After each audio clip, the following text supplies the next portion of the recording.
Welcome back to another story on Infidelity Tales Lab.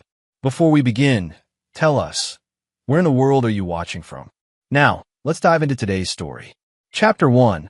The Ghost Returns. Greg Hull adjusted his black tie in the rearview mirror of his rental car, staring at the weathered face that looked back at him. For years of sleeping in shelters, eating at soup kitchens, and working odd jobs had carved deep lines around his steel-gray eyes. But beneath the surface of apparent defeat, something darker burned, a patience that had been forged in the crucible of absolute loss. The funeral home parking lot was packed with expensive cars, a stark reminder of the wealth he'd once known. Greg had grown up in the Hull family mansion, heir to a construction empire built by 3 generations of Hull men. His father, Harold Hull, had been a titan in the industry, owning everything from concrete plants to luxury resort developments across 3 states. Greg had worked alongside him since he was 16, learning every aspect of the business, earning his place as the natural successor. That was before his brother Chad had poisoned everything. Chad Hull had always been the charming one, quick with a smile, faster with a lie. While Greg buried himself in blueprints and construction schedules, Chad had focused on networking and politics. He'd married early to a senator's daughter, giving him connections Greg never thought to cultivate. When their mother died 10 years ago, Chad had started working on their father, planting seeds of doubt about Greg's instability and drinking problem, lies that grew into accepted truth through constant repetition. But the killing blow had come from the woman Greg had loved more than life itself. Lynette Hendricks had been Greg's college sweetheart, a psychology major with honey blonde hair and a laugh that could light up a room. They'd been together for 8 years, married for 5, and Greg had never doubted her loyalty. She knew about the family tensions, had even defended Greg against Chad's subtle manipulations. Or so he'd thought. The day Greg discovered the truth still burned in his memory like acid. He'd come home early from a job site, wanting to surprise Lynette for their anniversary. Instead, he'd found her in their bed with Chad, moving together with the familiarity of longtime lovers. The confrontation that followed had been volcanic. Accusations, admissions, and the revelation that they'd been together for 2 years. "I never loved you," Lynette had said, her voice cold as winter steel. "You were just a placeholder until Chad was ready to leave his wife. You're weak, Greg. You always have been. Chad knows how to take what he wants." The divorce had been swift and brutal, with Chad's legal connections and Lynette's accusations of domestic violence. Lies, but convincing ones. Greg had lost everything. The family business went to Chad as Harold chose his stable son over his violent one. The house, the cars, the investments, all gone. Within 6 months, Greg Hull had been transformed from millionaire heir to homeless vagrant. Now, standing outside the funeral home where his father's body lay in state, Greg felt no grief, only the cold satisfaction of knowing his time for justice had finally arrived. He walked through the parking lot, noting the familiar faces through expensive car windows. Local politicians, business partners, society wives, all the people who had turned their backs on him when his fall from grace became public knowledge. They would all be inside, paying their respects to Harold Hull while carefully avoiding eye contact with his disgraced son. The funeral home's lobby was exactly as Greg remembered from his mother's service. Marble floors, crystal chandeliers, and the cloying scent of too many flowers. He signed the guest book with steady hands, aware of the whispers that followed his movement through the crowd. "Is that really Greg Hull? I heard he's been living on the streets. Such a shame what happened to that family." Greg found his father's casket surrounded by elaborate floral arrangements, most bearing cards from Chad's business associates. Harold Hull looked smaller in death, his weathered hands folded over his chest. Greg felt nothing as he stared down at the man who had chosen Chad's lies over his own son's truth. Well, look what the cat dragged in." Greg turned to see Chad approaching, looking every inch the successful businessman in his $1,000 suit. At 38, Chad had maintained his college quarterback physique, though his face had gained the soft smugness that came with unearned success. Behind him walked Lynette, now carrying the Hull name she'd schemed to claim. She'd barely changed, still beautiful, still cold, still wearing that calculating look Greg now recognized as her true nature. "Hello, Chad." "Lynette." Greg's voice was steady, betraying none of the rage that simmered beneath the surface. Chad's grin was all teeth and malice. "Still homeless and divorced?" "LMAO." He actually said the acronym out loud, as if Greg's suffering was nothing more than an internet joke. Lynette stepped closer, her perfume a cloying reminder of their shared past. "Hey, useless child," she said, using the pet name she'd once claimed was affectionate. "Still the same pathetic loser, I see." The crowd around them had gone quiet, sensing drama. Greg could feel dozens of eyes watching, waiting for him to break, to give them the spectacle they'd come to expect from the fallen Hull brother. Instead, Greg smiled. Before he could respond, a distinguished voice cut through the tension. "Perfect timing. I have something important to tell you." Matthew Jackson, the Hull family lawyer for 30 years, had appeared beside them with a manila envelope in his weathered hands. The elderly attorney's face was grave as he looked between the three of them. "Perhaps we should step into the private viewing room," Jackson continued. "What I have to say concerns the reading of Harold's will, and I believe it requires immediate attention." Greg watched Chad's face shift from smugness to confusion, while Lynette's eyes narrowed with the sharp calculation he remembered so well. They thought they knew what was coming. Another humiliation for Greg, another victory for their twisted partnership. They had no idea that Greg Hull had spent 4 years planning for this exact moment. Chapter 2: The Foundation of Betrayal. 5 years earlier, Greg Hull had been living what most people would consider a perfect life. As vice president of Hull Construction, he managed a company worth over $50 million, overseeing projects from luxury condominiums to government infrastructure contracts. His marriage to Lynette seemed solid, built on 8 years of shared history and mutual ambition. They lived in a sprawling estate in the city's most exclusive neighborhood, hosted dinner parties for business associates, and talked about starting a family. Greg had been naive enough to believe it was real. The first crack in his perfect world had come during a family dinner at the Hull mansion. Chad had been discussing his divorce from Senator Morrison's daughter, Patricia, claiming irreconcilable differences. Greg had offered his support, even suggesting Chad move into their guest house until he found his own place. "That's generous of you, brother," Chad had said with what Greg now recognized as calculated sincerity. "But I think I need to be completely independent. Fresh start and all that." Harold had nodded approvingly. "Smart thinking, son. A man needs to stand on his own 2 feet. Greg had noticed how his father used son when addressing Chad, while he himself rarely received more than a grunt of acknowledgement. It had stung, but Greg had attributed it to Chad's recent emotional trauma. That same evening, Lynette had been unusually quiet during the drive home. When Greg asked if something was wrong, she'd turned to him with an expression he'd never seen before, something calculating and cold. "Do you ever wonder if you're living the right life?" she'd asked. "What do you mean?" "I mean, are you sure you're with the right person? In the right family position? Sometimes I think people settle for what's comfortable instead of fighting for what they really want." Greg had laughed, reaching over to squeeze her hand. "I've got everything I want right here." But Lynette had pulled her hand away, staring out the window with that distant look that would become increasingly familiar over the following months. The betrayal had been methodical and thorough. While Greg focused on running the day-to-day operations of Hull Construction, Chad worked on their father's perception of reality.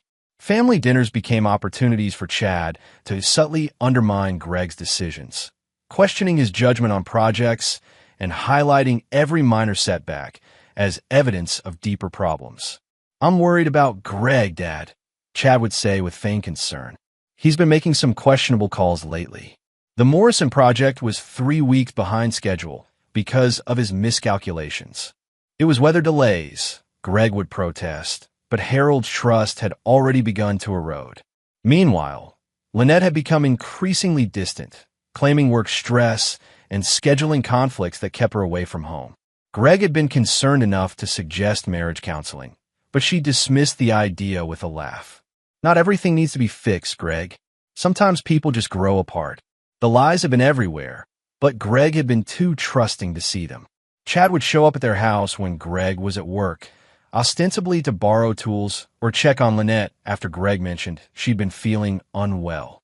Lynette would return from girls' nights, smelling like cologne that wasn't Greg's, with explanations that made perfect sense individually, but formed a disturbing pattern when examined together. The business had suffered as Greg became increasingly distracted by his crumbling personal life. A missed deadline here, a cost overrun there. Nothing catastrophic, but enough for Chad to build a case that Greg was becoming unreliable. Harold had started calling Chad directly about projects, bypassing Greg entirely. "I think you need a vacation," Harold had said during what would be their last private conversation. "Chad can handle things for a few weeks while you get your head on straight." Greg had protested, but Harold's mind was made up. The old man's eyes held a disappointment that cut deeper than any anger could have. The final revelation had come on a Tuesday afternoon in spring. Greg had left work early, driving home with flowers and champagne to surprise Lynette for their 5th wedding anniversary. The house had been quiet when he'd entered, but he'd heard sounds from upstairs, soft voices and movement from their bedroom. The door had been partially open, giving him a perfect view of his wife and brother moving together with practiced intimacy. They weren't just having sex. They were making love with the familiarity of a long-established couple. Watching them, Greg had realized this wasn't a recent affair. It was a relationship that had been growing for months, possibly years. The confrontation had been brutal. Chad had been arrogant, claiming he'd won the better woman, while Lynette had been viciously honest about her true feelings. "You were always the placeholder," she'd said, pulling on Chad's shirt with casual intimacy. "The safe choice while I figured out what I really wanted. Chad has ambition, connections, vision. You're just a worker bee who inherited a crown you never deserved." The divorce proceedings had been swift and merciless.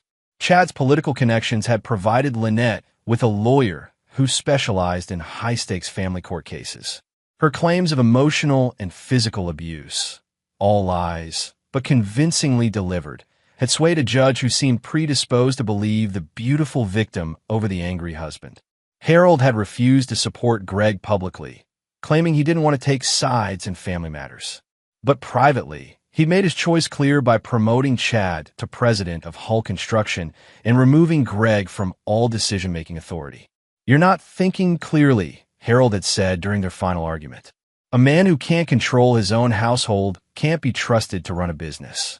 Within 6 months, Greg had lost everything: his wife, his family business, his home, and his father's respect.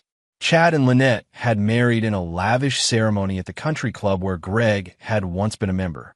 The guest list had included everyone from Greg's former life, all celebrating the triumph of the golden couple over the fallen prince.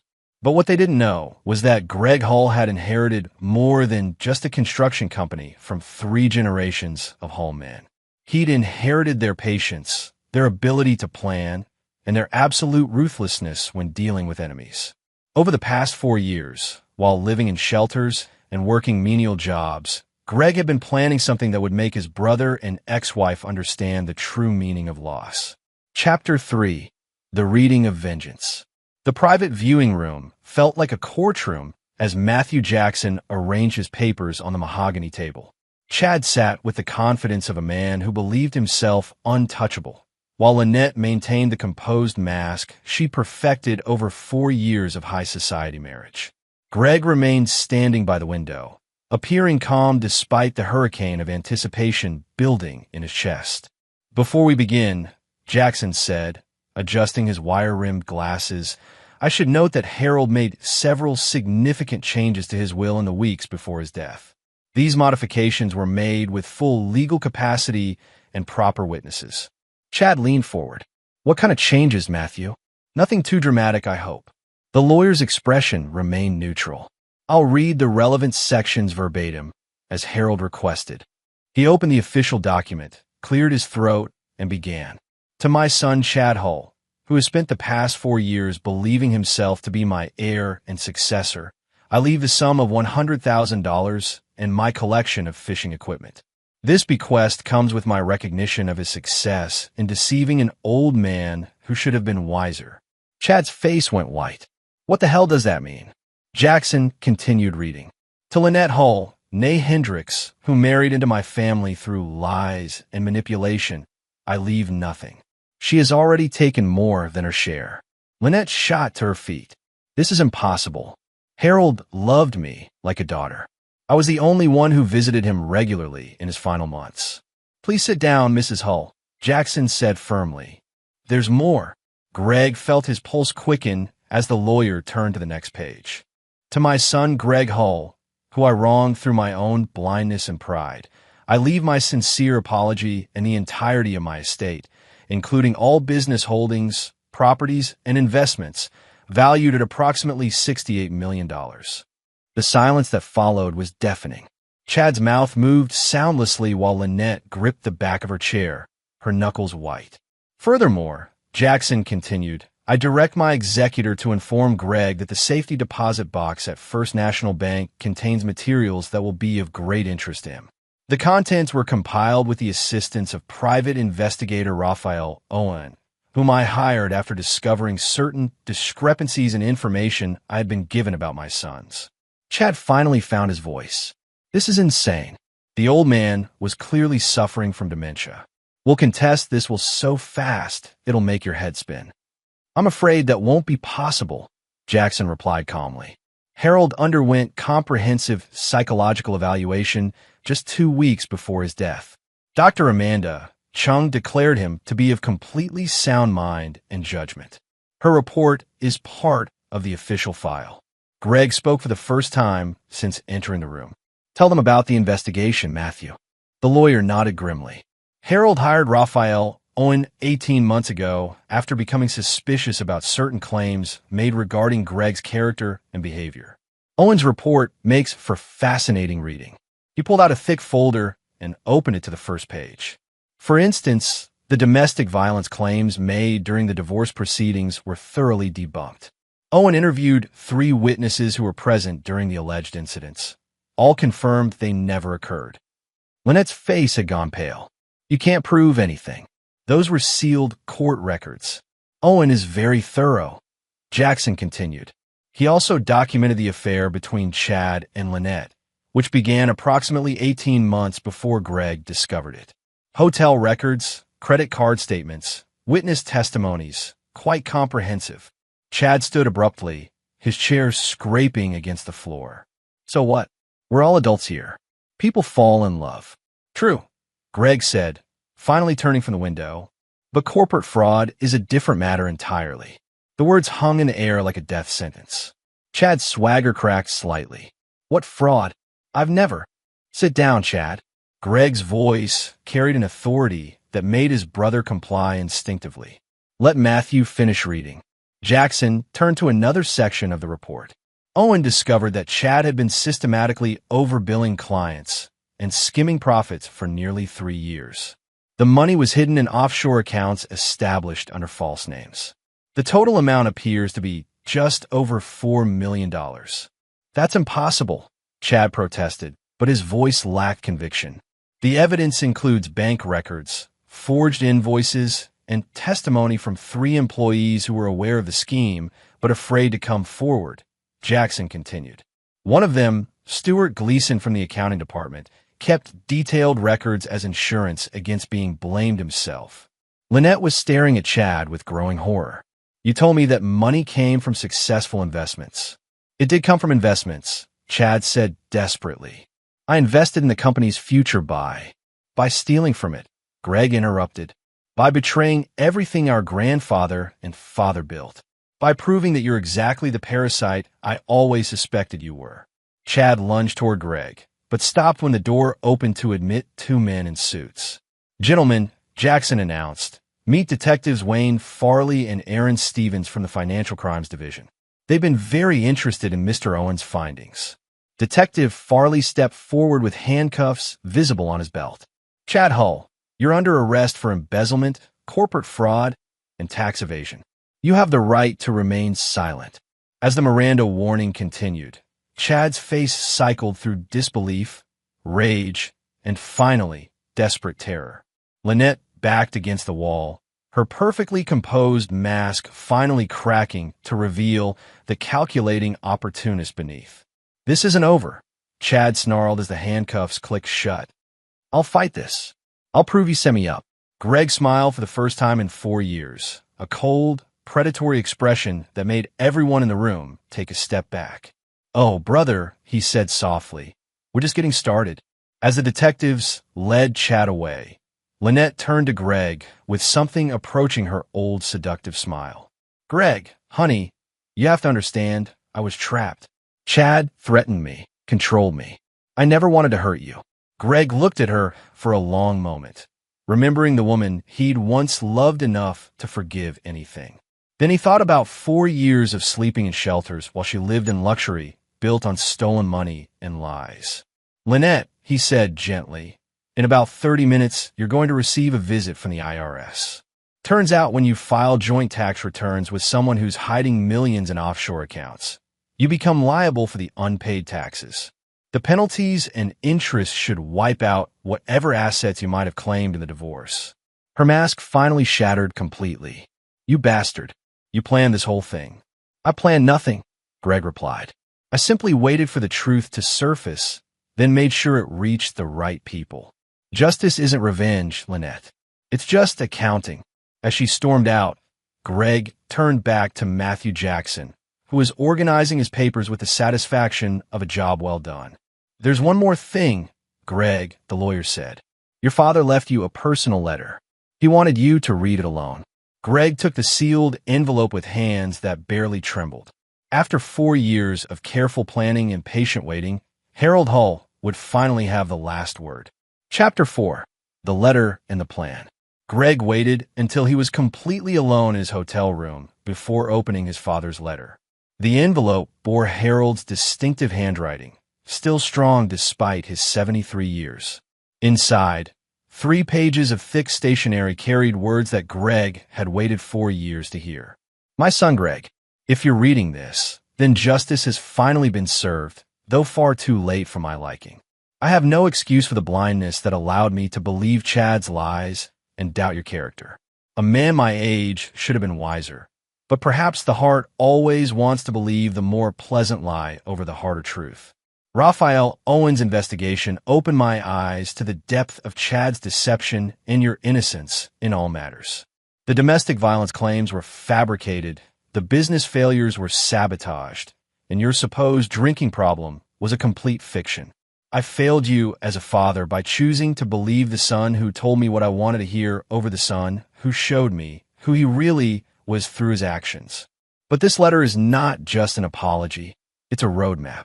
Owen's investigation uncovered far more than just Chad's corporate theft.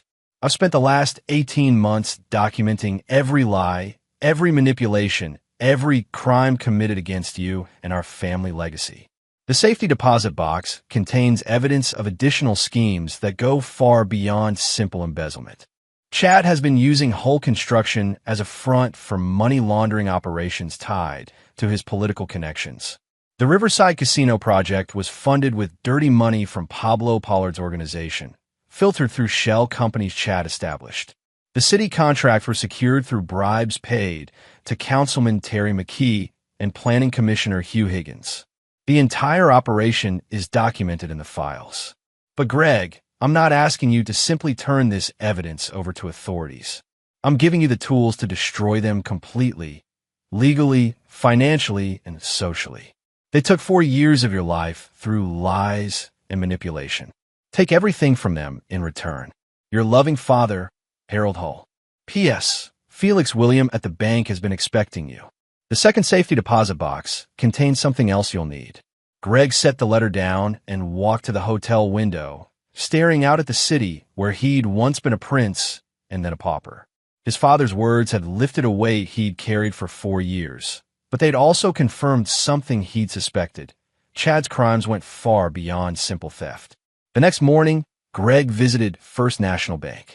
Felix William, a veteran banker with silver hair and knowing eyes, led him to the safety deposit boxes without small talk. The first box contained Raphael Owen's complete investigation files, hundreds of pages of evidence, photographs, financial records, and witness statements.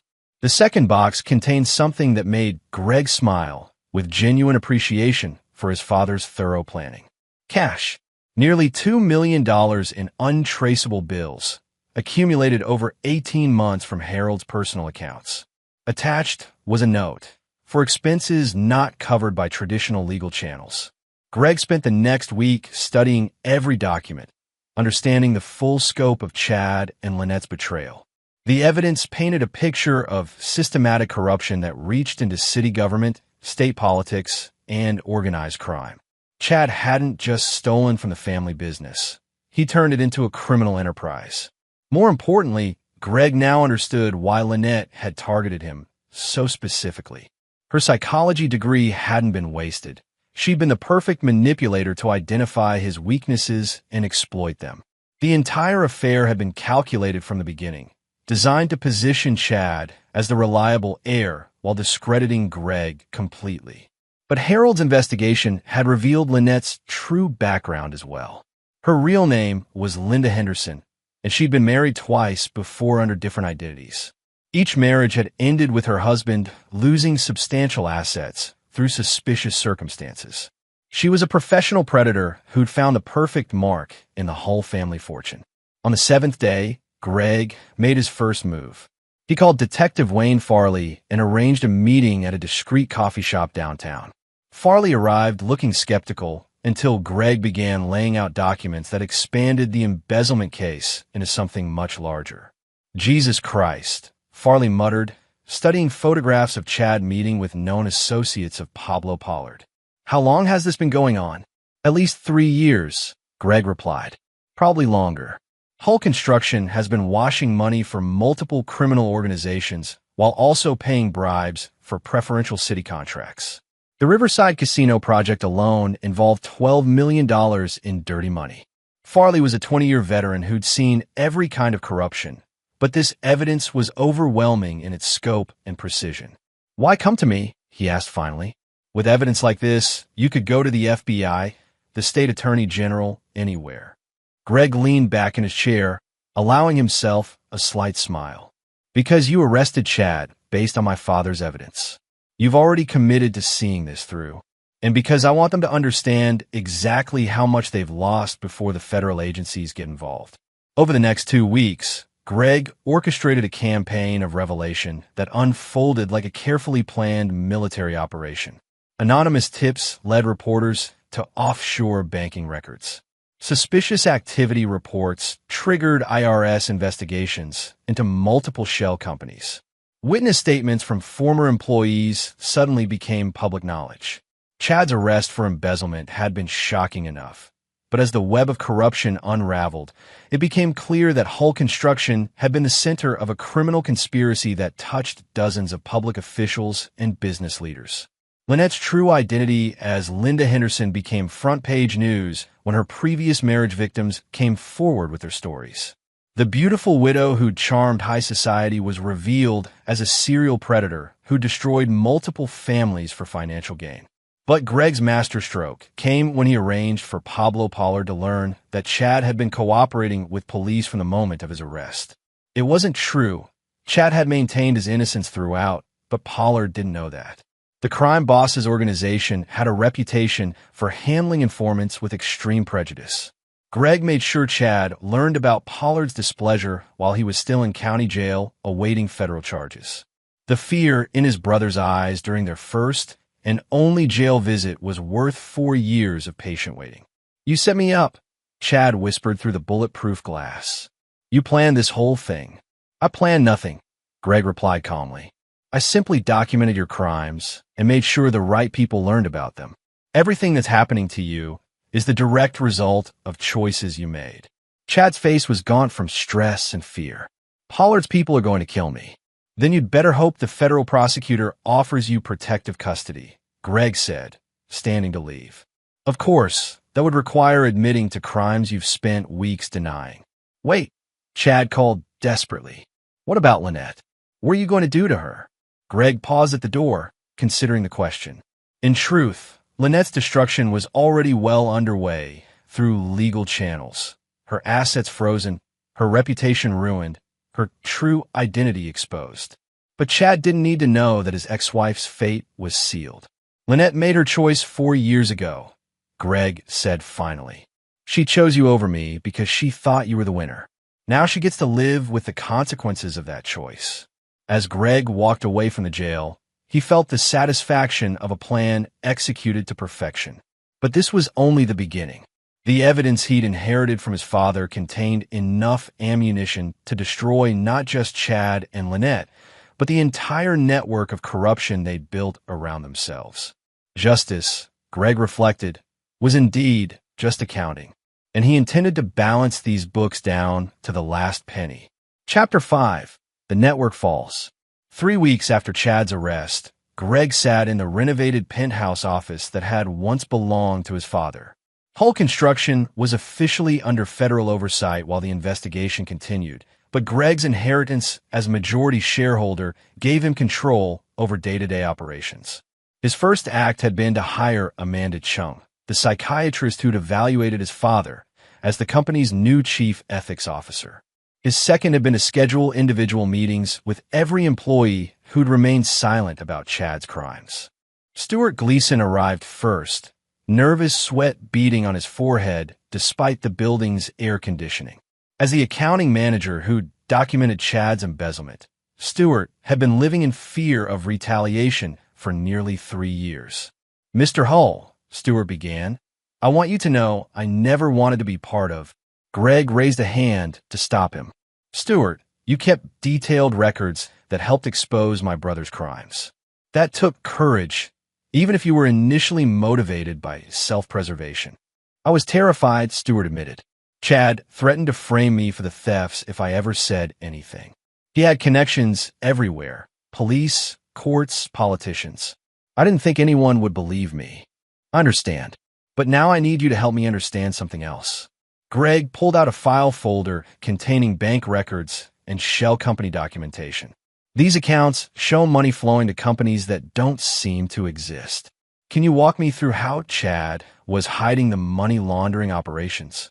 Over the next hour, Stuart detailed a sophisticated network of financial manipulation that went far beyond simple embezzlement. Chad had created a web of shell companies that existed only on paper, each designed to obscure the source and destination of illegal funds. Money from Pablo Pollard's criminal organization would enter through one company, be transferred through 6 others, then emerge as legitimate Hull Construction revenue.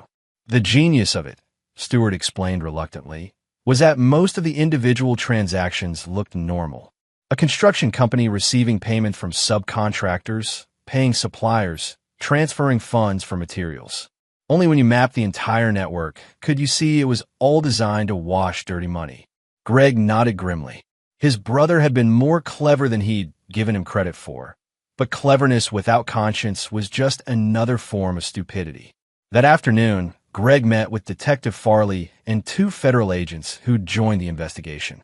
Agent Kirsten Levine from the FBI's Financial Crimes Division and Agent Eduardo Crow from the DEA had been tracking Pablo Pollard's organization for 3 years without realizing Hull Construction was part of his operation.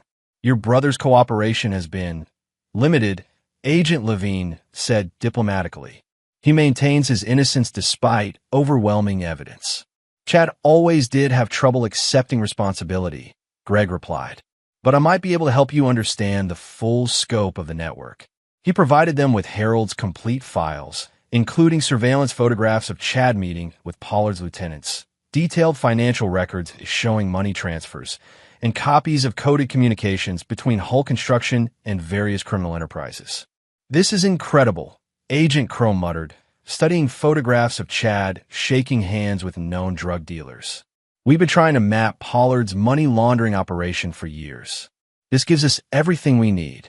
"There's more," Greg said. "The corruption extends into city government. Councilman Terry McKee and Planning Commissioner Hugh Higgins have been taking bribes to fast-track construction permits for projects funded with dirty money."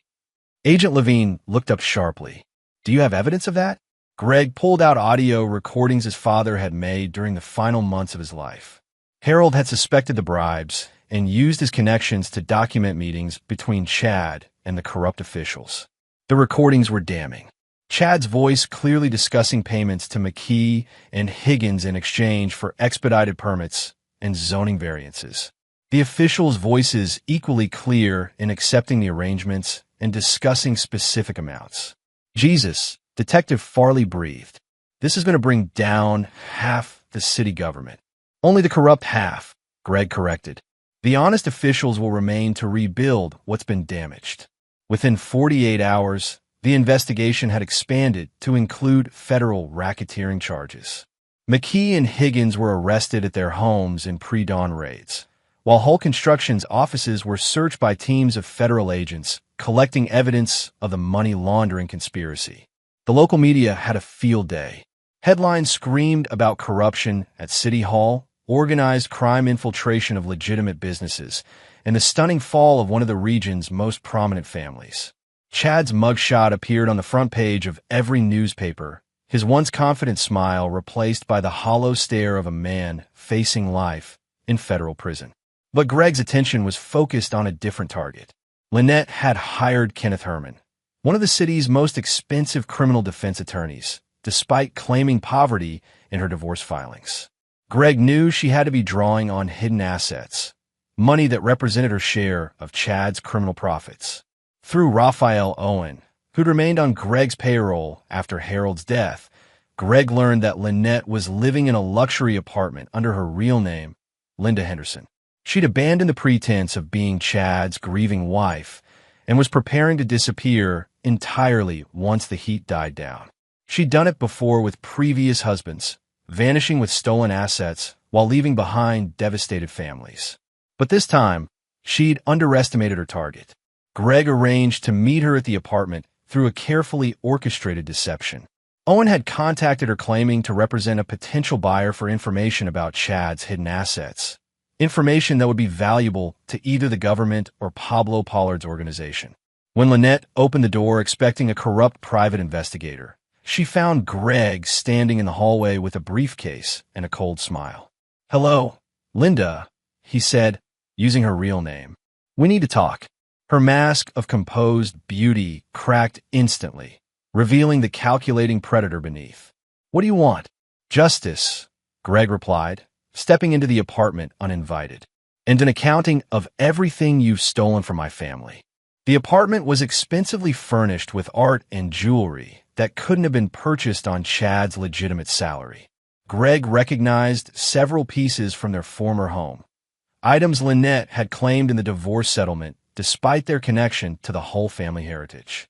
"You can't prove anything," Lynette said, backing toward the bedroom where Greg assumed she kept either weapons or a go-bag for quick escapes. "Actually, I can prove everything." Greg opened the briefcase to reveal copies of financial records linking her to Chad's shell companies. "You weren't just his accomplice, Linda. You were his business partner from the beginning." The documents showed Lynette's real role in the conspiracy. She'd used her psychology background to identify potential corruption targets, manipulating city officials and business leaders into accepting bribes. Her charm and beauty had opened doors that remained closed to Chad's more obvious criminality. "You're going to prison," Greg continued calmly. "The only question is whether you serve your sentence in minimum security or maximum. That depends on how helpful you are to the federal investigators." Lynette's composure finally shattered completely. "You don't understand what you're dealing with," she screamed. "Pablo Pollard doesn't forgive people who cooperate with police. Chad is already marked for death, and anyone who helps bring down his operation will be next. Then you'd better hope the FBI's witness protection program is as good as advertised," Greg replied. "Because your only choice now is between federal prison and a shallow grave." As he left the apartment, Greg felt no satisfaction in Lynette's terror. She'd earned her fate through 4 years of choices that had destroyed innocent people for financial gain. Now she would face the consequences of those choices, just as Chad was learning to face his. But Greg's campaign of justice was far from over. The network of corruption his brother had built reached into organizations and institutions that would take months to unravel. Every thread needed to be followed, every crime documented, every criminal held accountable. The fallen prince was becoming the avenging angel, and his work had only just begun. Chapter 6: The Predator's Web. Raphael Owen's investigation into Lynette's background had uncovered a pattern that stretched back 15 years and crossed multiple state lines. Her real name was Linda Marie Henderson, but she'd operated under at least 6 different identities while systematically destroying the lives of wealthy men who'd made the mistake of trusting her. Greg studied the files in his restored office, each case folder representing a family devastated by Linda's manipulations. Her first victim had been Marcus Webb, a successful restaurant owner in Chicago. She'd married him under the name Lily Watkins, then divorced him after claiming domestic abuse and emptying his business accounts. Webb had committed suicide 6 months after losing everything, leaving behind 3 children who'd been turned against him through Linda's lies. The pattern was always the same. Identify a wealthy target, create a false identity, establish trust through charm and apparent vulnerability, then systematically isolate the victim from family and friends while gaining access to financial assets. The divorce would come with fabricated evidence of abuse, ensuring favorable settlements that left the men with nothing, while Linda disappeared with new identities and substantial wealth. She's not just a gold digger, Amanda Chung observed, reviewing the psychological profiles Raphael had compiled.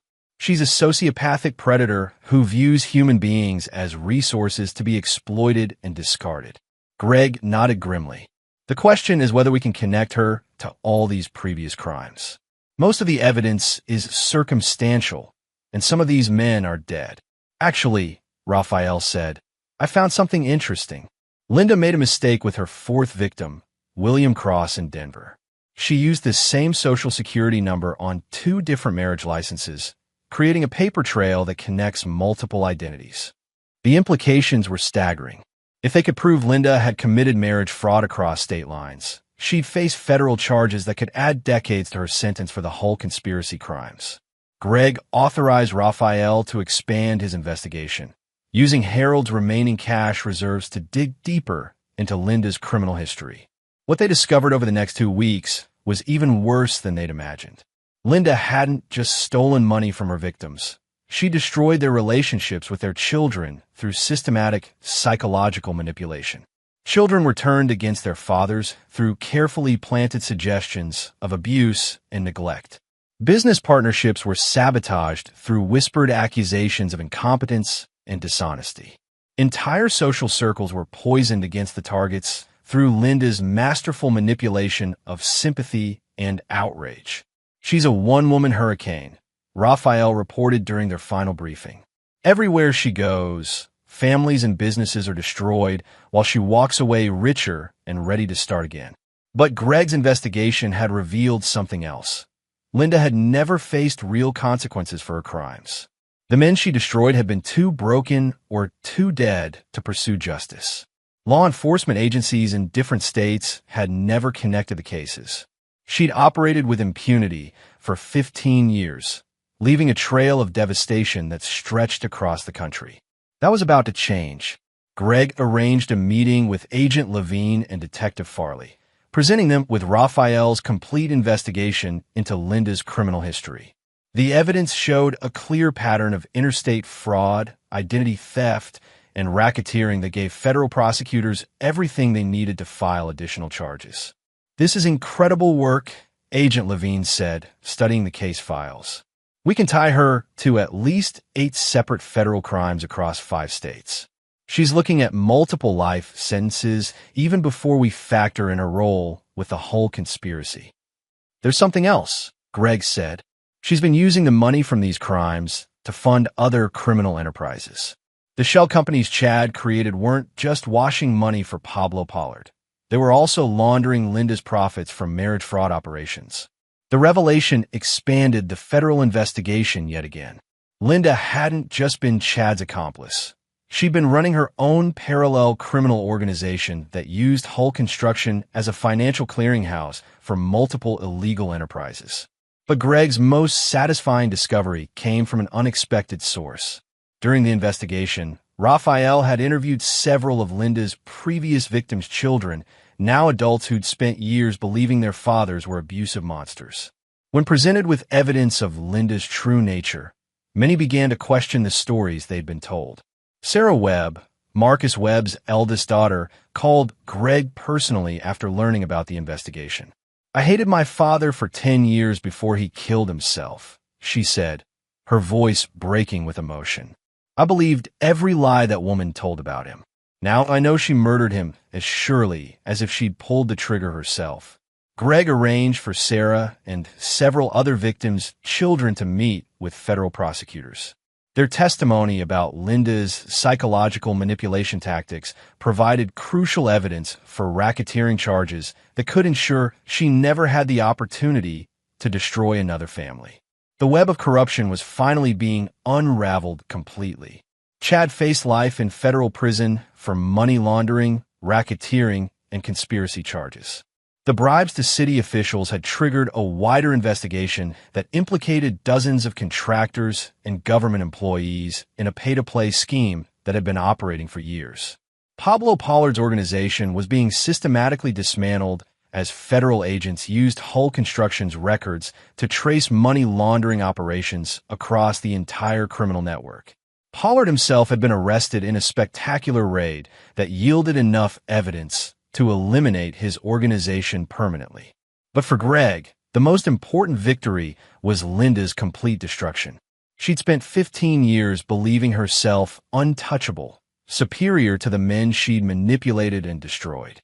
Now she faced the rest of her life in federal prison, her true identity exposed, her criminal empire dismantled, her victims finally receiving justice.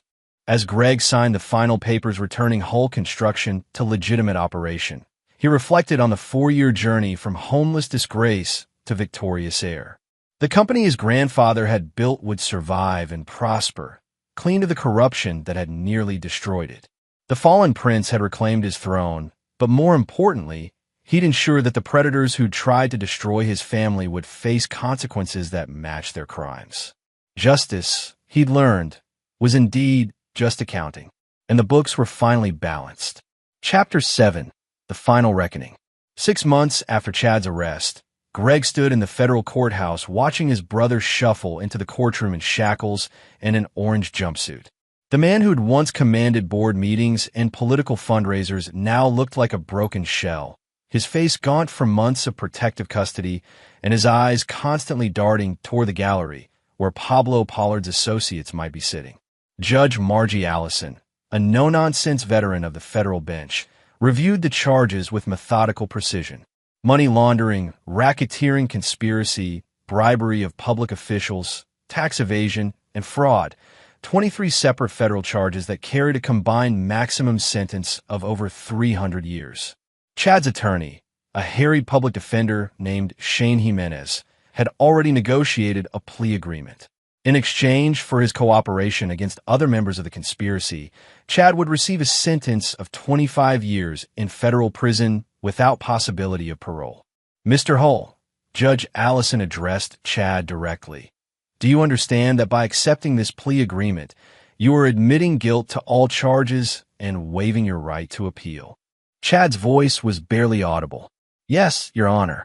And do you understand that your cooperation with federal investigators has placed you in considerable personal danger?"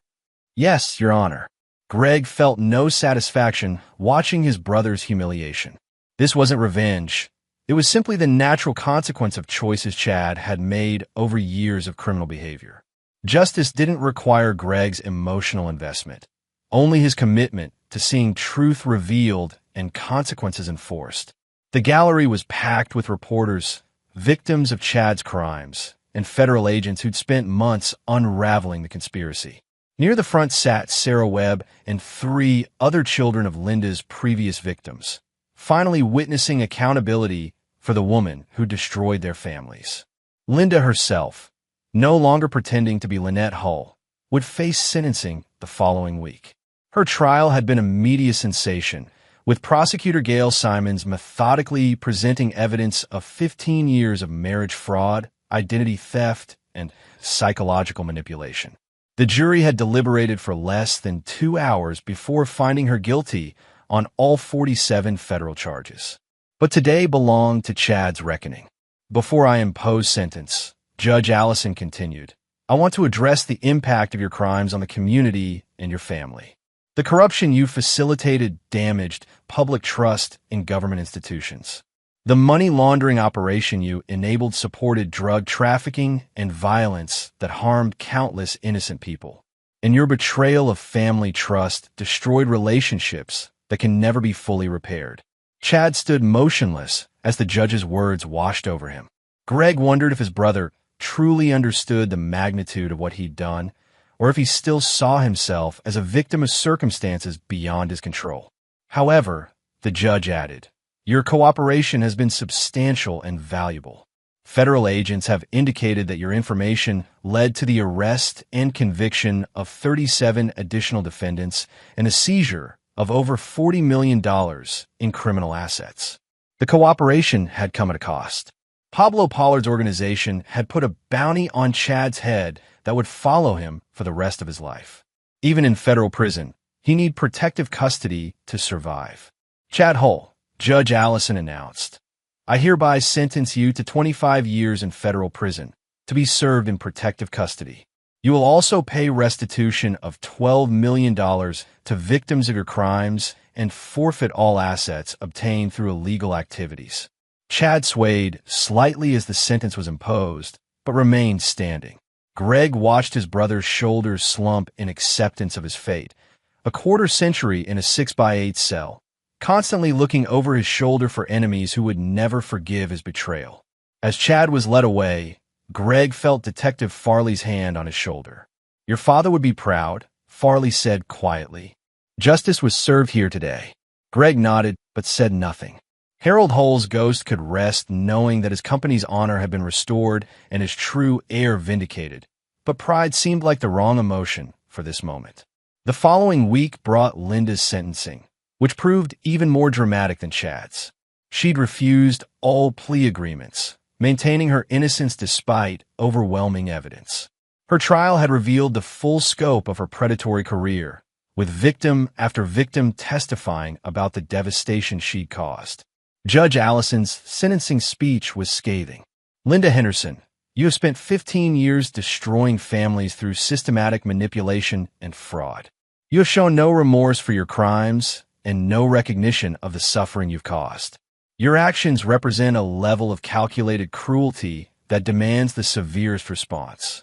Linda received 4 consecutive life sentences plus 60 years, ensuring she would die in federal prison regardless of appeals or good behavior. The woman who believed herself untouchable was removed from society permanently.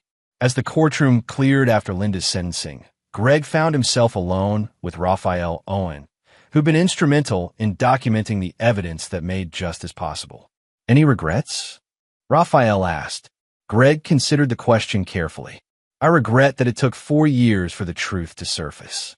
I regret that other people were hurt by their crimes. But I don't regret that they're facing consequences for their choices." "What about forgiveness?" "Some people would say you have an obligation to forgive family. Forgiveness requires acknowledgement of wrongdoing and genuine remorse," Greg replied. "Chad spent 4 years destroying my life through lies and manipulation. Linda spent 15 years destroying multiple families for profit. Neither has shown any remorse for their actions, only anger being caught." Raphael nodded thoughtfully. "What's next for you?" Greg looked out the courthouse window at the city where he'd been born, fallen from grace, and ultimately reclaimed his place. Hull Construction was thriving under his leadership, its reputation restored through transparent operations and ethical business practices. The company was currently building low-income housing projects and veterans rehabilitation centers, causes that would have horrified Chad's profit-obsessed worldview. "I rebuild what they tried to destroy," Greg said finally. "Not just the business, but the trust and integrity that should define the Hull name." 6 months later, Greg stood in the restored Hull Construction headquarters, looking at photographs of 3 generations of Hull men who'd built the company from nothing. His grandfather's portrait showed a man who'd started with a single concrete truck and built an empire through honest work and fair dealing. His father showed a leader who'd expanded that empire while maintaining the family's reputation for integrity. Greg's own portrait, recently commissioned, showed a man who'd learned that true strength came not from avoiding adversity, but from surviving it with principles intact. The company now employed over 200 people and had contracts worth $40 million, all of it legitimate business based on competitive bidding and quality work. Greg had established a charitable foundation that supported victims of domestic fraud and psychological manipulation, ensuring that Linda's future victims would have resources for recovery and justice. He'd never married again, though several women had expressed interest in the wealthy, eligible bachelor who'd overcome such dramatic adversity.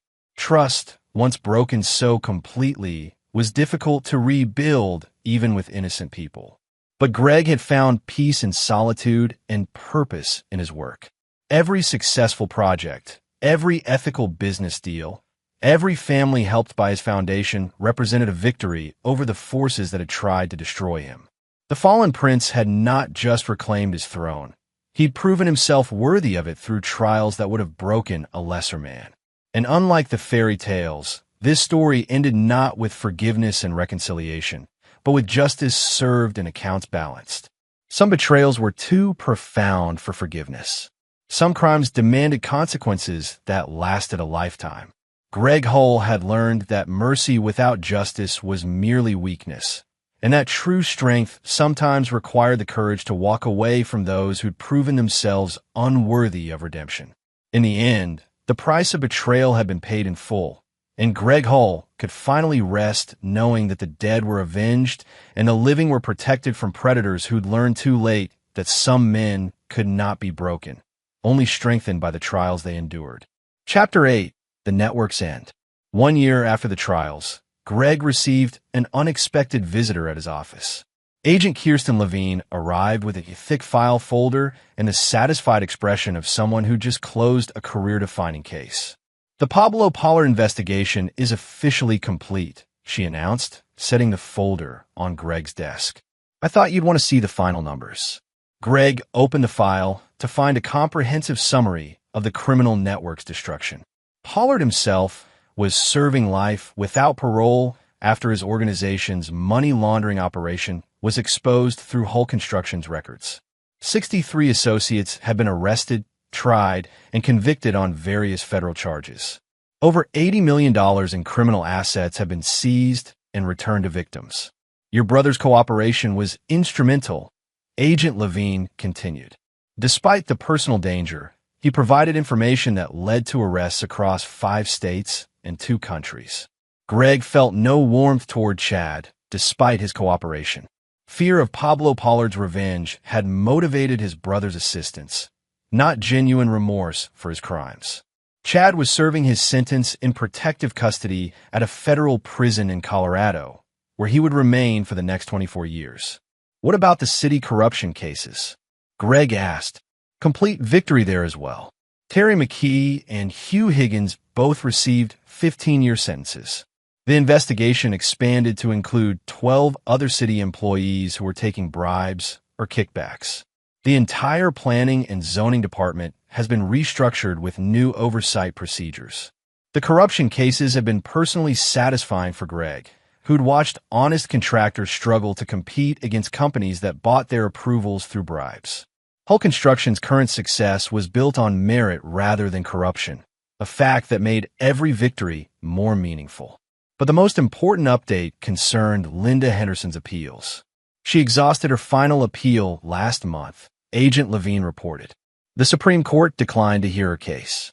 She'll spend the rest of her life in federal prison, and her conviction has inspired investigations in 12 other states where she operated under different identities. Greg nodded grimly. Justice delayed was justice denied, but justice served completely was something approaching closure. "There's one more thing," Agent Levine added, pulling out a smaller file. "We recovered additional assets hidden in offshore accounts Linda established under various false identities. The total comes to just over $6 million. Restitution for her victims? Already distributed. Marcus Webb's children received substantial settlements, as did the families of her other victims. Your testimony about her psychological manipulation tactics was crucial in securing those judgments." Greg had testified at several victim restitution hearings, describing Linda's methods and the long-term damage she'd caused through systematic psychological abuse. Seeing the relief on victims' families' faces had been more satisfying than any financial compensation. After Agent Levine left, Greg walked through Hull Construction's offices, observing the honest work being done by people who'd rebuilt their careers after Chad's criminal leadership. Stuart Gleason had been promoted to chief financial officer after proving his integrity during the federal investigation. Amanda Chung had implemented ethics training programs that ensured future corruption would be impossible. The company's current projects reflected Greg's values rather than Chad's greed. They were building affordable housing for veterans, renovating schools in low-income neighborhoods, and constructing a new hospital wing that would serve the city's most vulnerable populations. Every project was bid competitively and completed within budget, restoring the whole name's reputation for excellence and integrity. That evening, Greg visited his father's grave for the first time since the funeral. The headstone read simply, Harold Hull, 1951 to 2024, beloved father and businessman. No mention of the mistakes that had nearly destroyed his legacy, only acknowledgement of the man who'd ultimately chosen truth over comfort. "It's finished, Dad," Greg said quietly, placing fresh flowers on the grave. "The company is clean, the criminals are in prison, and justice has been served. You can rest now."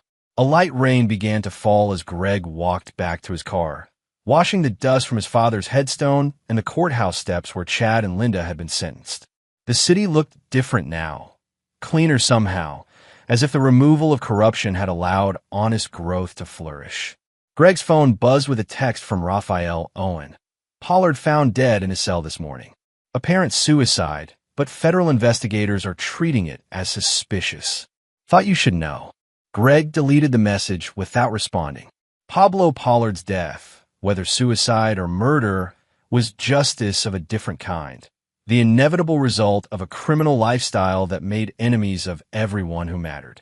Greg felt no satisfaction in the crime boss's demise, only relief that another dangerous predator had been permanently removed from society.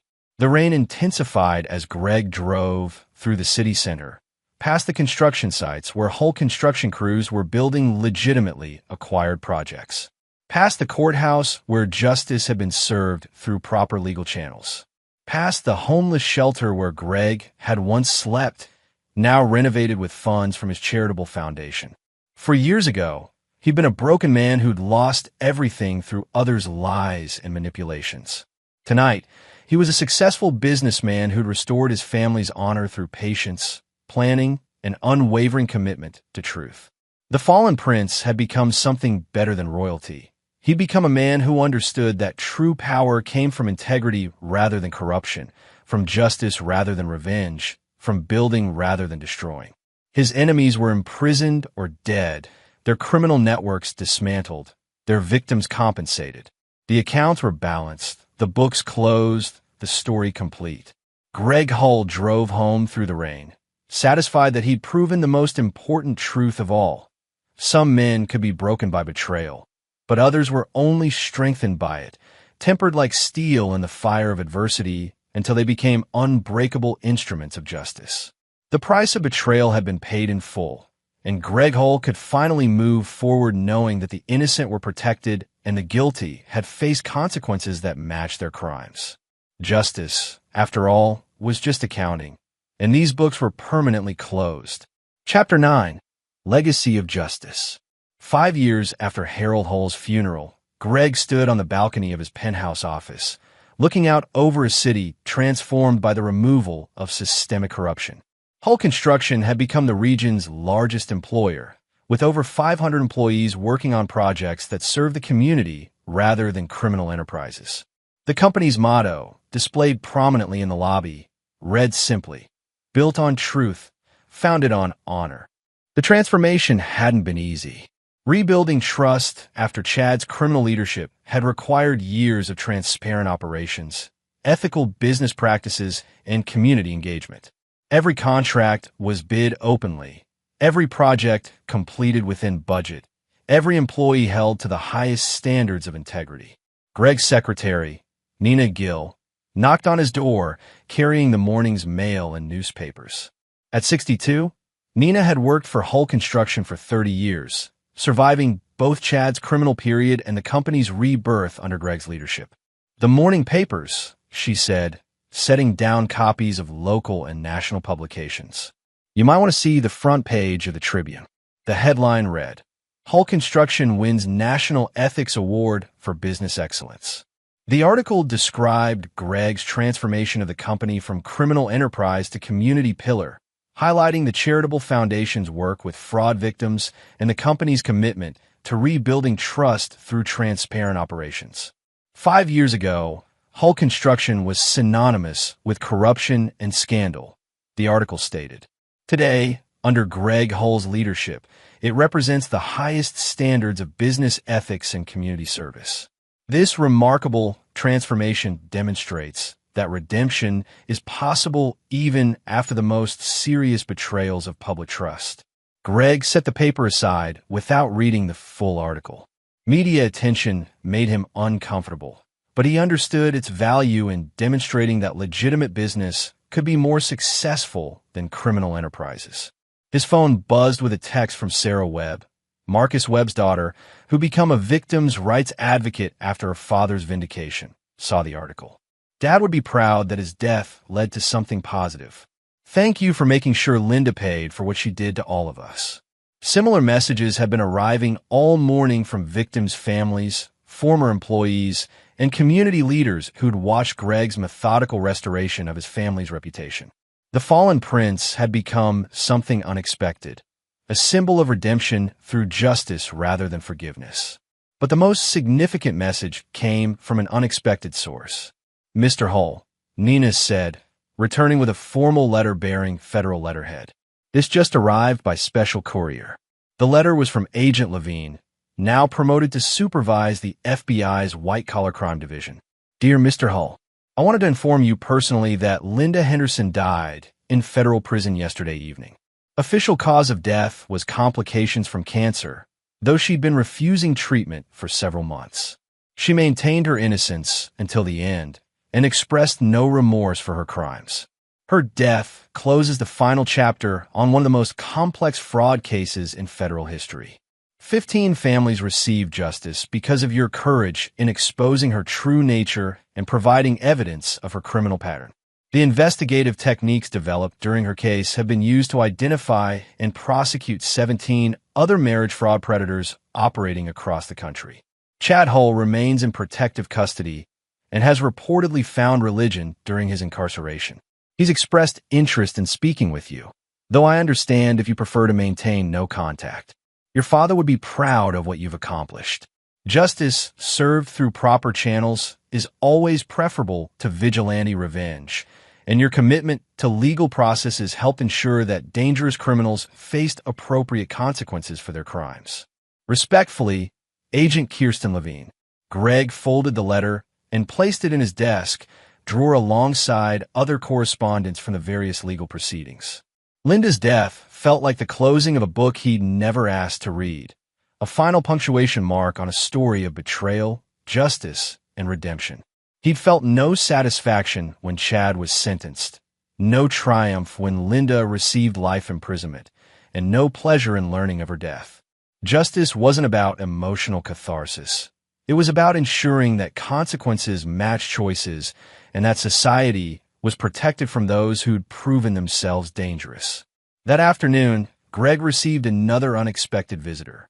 Stuart Gleason, now Hull Construction's chief financial officer, knocked on his door with an expression of barely contained excitement. "Greg, you need to see this," Stuart said, spreading financial reports across the conference table. "We just closed the biggest quarter in company history. Legitimate profits, ethical practices, competitive bidding, everything your grandfather would have wanted." The numbers were impressive. Hull Construction's annual revenue had reached $75 million, surpassing even the inflated figures from Chad's criminal period. More importantly, every dollar had been earned honestly through quality work and fair dealing. "There's something else," Stewart continued. "The Veterans Rehabilitation Center we built last year has been nominated for a National Architecture Award. The low-income housing project received recognition from the Department of Housing and Urban Development. We're not just successful, we're making a difference.